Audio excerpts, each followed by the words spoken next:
वल्आक़िबतु लिल्मुत्तक़ीन अस्सलातु वस्सलामु अला सय्यिदिल अंबियाइ वल मुरसलीन अम्मा बाद फ़ौज़ु बिल्लाहि मिनश शैतानिर रजीम बिस्मिल्लाहिर रहमानिर रहीम कुलू वशरबू मिम्मा रज़क़कुमुल्लाहु हलालन तय्यिबा आमन्तु बिल्लाहि सदक़ल्लाहुल अज़ीम व सदक़ रसूलुहुन नबिय्युल करीमुल अमीन इन्नल्लाहा व मलाइकतहु युसल्लूना अलन नबी या अय्युहल्लज़ीना आमनू सल्लू अलैहि व सल्लिमू तस्लीमा अस्सलातु वस्सलामु अलैका या सय्यदी या रसूलल्लाह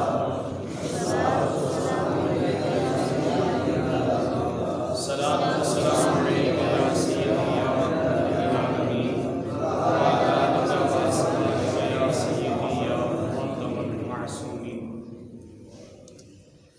अल्लाह रब्बुल इज़्ज़त ने कुरान मजीद बुरहान रशीद में इरशाद फरमाया, खाओ और पियो हलाल रिज़्क़ से जो अल्लाह तबारक व तआला ने तुझे अता फरमाया। आज का हमारा मौजू है खाने पीने के आदाब। कैसे खाना खाना चाहिए, किस तरीके से खाना चाहिए, किस लिहाज से खाना चाहिए। कुछ वजूहात ऐसी होती हैं जिस बिना पे खाना खाना फ़र्ज हो जाता है और कुछ वजूहात ऐसी होती हैं जहां खाना खाना वाजिब हो जाता है और कुछ वजह ऐसी हैं जहां खाना खाना सुन्नत होता है। भूख की वजह से अगर बंदे की जान निकल रही है, यानी कि अगर वो नहीं खाता तो उसकी जान को खतरा है, तो वहाँ खाना खाना फ़र्ज है। रोज़े के लिए, नमाज के लिए आदमी की ये ज़हन में हो कि मैं अगर खाना नहीं खाऊंगा तो फिर नमाज कैसे पढ़ सकूंगा, तो ये सुन्नत हो जाता है, हाँ वाजिब हो जाता है। सुन्नत क्या है? दीन और दुनियावी मशागिल, यानी कि अगर मैं नहीं खाऊंगा तो दीन में इस्लाम का काम कैसे करूंगा, तो ये खाना खाना यह क्या है? सुन्नत है। अब बैठकर, नीचे बैठकर खाना खाना सुन्नत है। एक पांव बिछाकर जो आदमी खाना खाएगा उस आदमी का कभी पेट नहीं बढ़ सकता, उस बंदे का कभी पेट नहीं बढ़ सकता, ये भी सुन्नत है। और ऐसे दो जानू होकर बैठना, यानी कि जिसको हम अपनी पंजाबी के अंदर चौकड़ी कहते हैं, ऐसे बैठना ये भी सुन्नत ही है। और जब आदमी ज़्यादा बैठे हों, परात के अंदर या ट्रे के अंदर सालन है, तो अपने सामने से खाना, ये भी क्या है? ये ना हो कि आप वो ट्रे में सालन हो या किसी चीज़ के अंदर, तो दूसरे आदमी के आगे से उठाकर खाना, ये सही तरीका नहीं है। यानी कि पूरी परात के अंदर हाथ न फेरे, पूरी परात के अंदर हाथ न फेरे, अपने सामने से खाना, ये क्या है? सुन्नत है। अगर शोरबे वाला सालन है तो 4 आदमी 5 आदमी एक ट्रे पे बैठे हुए हैं, तो वो जब मुंह में गुरकी डाले, हाँ जी, तो क्या करें? पीछे होकर लुकमा जब डाले तो पीछे होकर डाले, ताकि उसके मुंह से कोई कतरा निकल कर उसके अंदर न पड़ जाए, ताकि दूसरे लोग नफरत न करें, न करें। अकेला बैठा है तो जिस तरीके से मर्जी खाए, चाहे वो जो है ना कौली या जो कोई चीज़ भी है हाथ में उठा कर खाए, जिस तरीके से भी खाए, ये इसमें कोई हर्ज नहीं है। और अगली बात सुनिए, जब किसी आदमी ने आपकी दावत की है, तो आप जा रहे हैं दावत के लिए, तो रास्ते में कोई बंदा आपके साथ बातें करने लग गया और बातें करता करता आपके साथ चल पड़ा, हत्ता कि जिस बंदे ने आपको दावत पे बुलाया है उसके मकान के करीब पहुंच गए। अब आप इस बंदे को कह सकते हैं कि मुझे उसने अकेले को बुलाया है, लिहाजा आप वापस चले। मुझे मेरे अकेले की दावत है, आप वापस चले।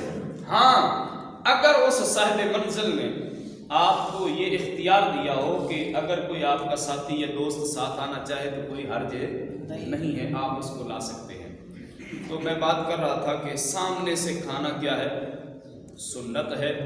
और जो भी मिले, अगर किसी के यहाँ आप तशरीफ़ लेकर गए हैं तो जो भी मिले तो वो खा लें आराम से।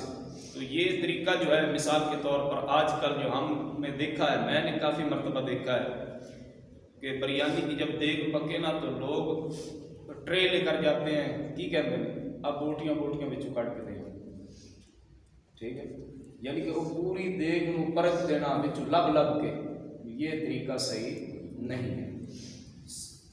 एक साइड से डालें, जो आपके हिस्से और नसीब में आता है वो आप खा लें। फिर ये भी तरीका सही नहीं है, किसी की ट्रे में अगर बोटी चली जाए तो उसको वापस कर ले, ये भी गलत तरीका है। ये मैं आपको जो है ना बातें जो बता रहा हूँ, ये सुन्नत तरीका मैं आपको बता रहा हूँ। और नबी अकरम नूर मुजस्सम शफीयत आलम सल्लल्लाहु अलैहि वसल्लम ने फरमाया है कि खाने का वुज़ू क्या है।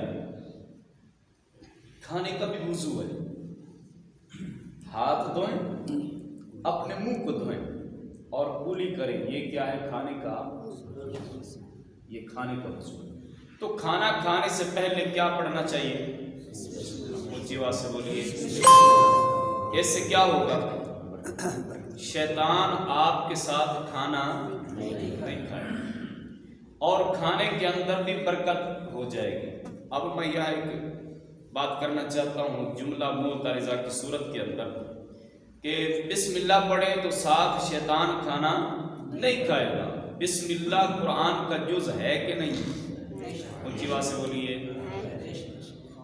बिस्मिल्लाह कुरान का जुज़ है, तो अगर वो हम पढ़ लें तो शैतान साथ खाना नहीं खाएगा। तो जब हम सामने खाना रख कर इतना कुरान पढ़ें तो फिर खाना हराम होगा या हलाल हो जाएगा?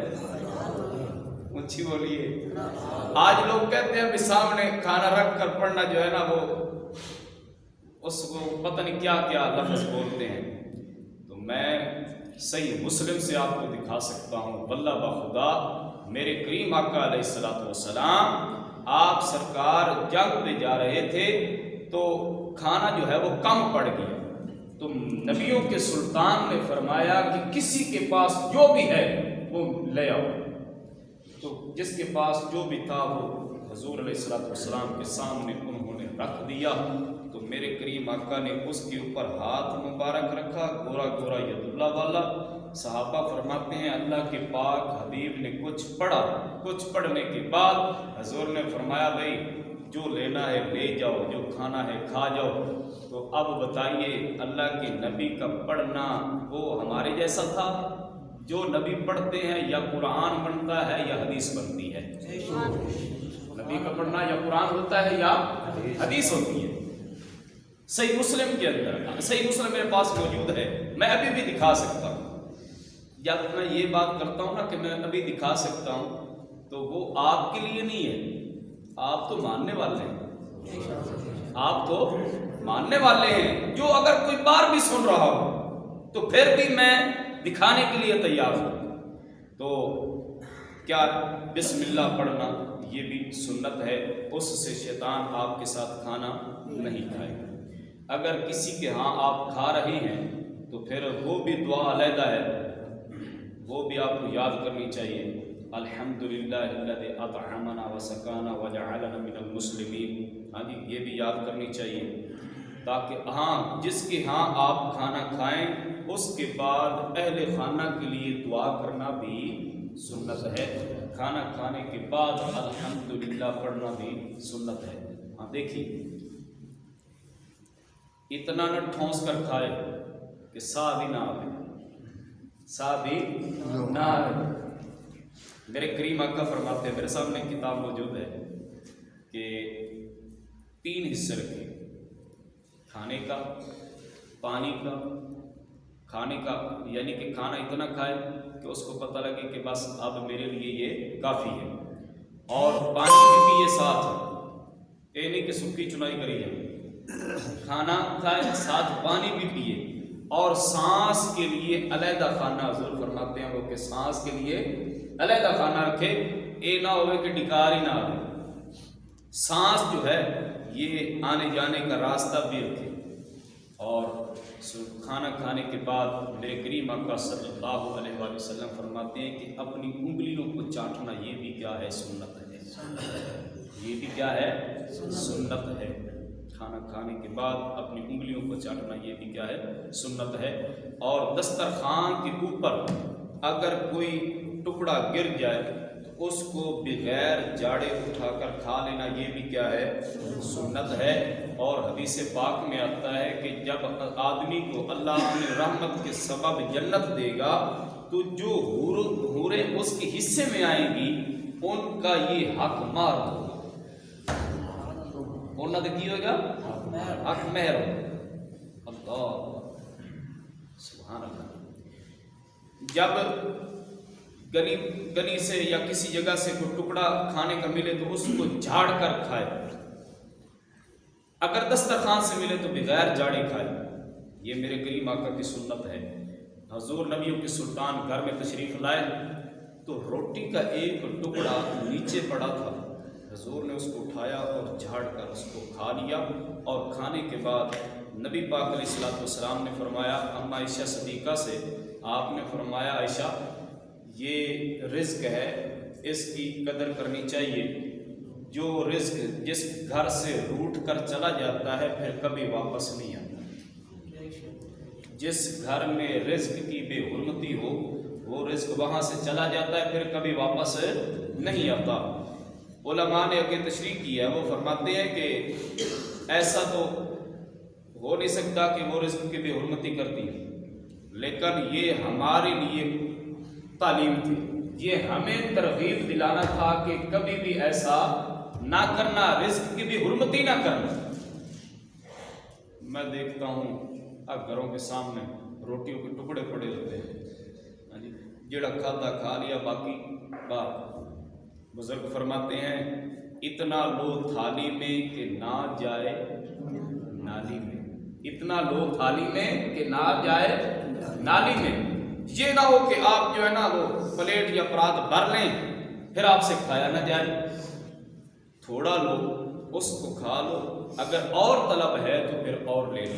अगर आप किसी के यहाँ मेहमान जाते हैं या आपके यहाँ कोई मेहमान आता है तो 3 दिन ज़ियाफ़त है, आप अपनी मर्जी से या उससे पूछ कर भी क्या पसंद करेंगे। हुज़ूर फरमाते हैं कि 3 दिन उसकी मर्जी से उसको खाना खिलाए मेहमान को।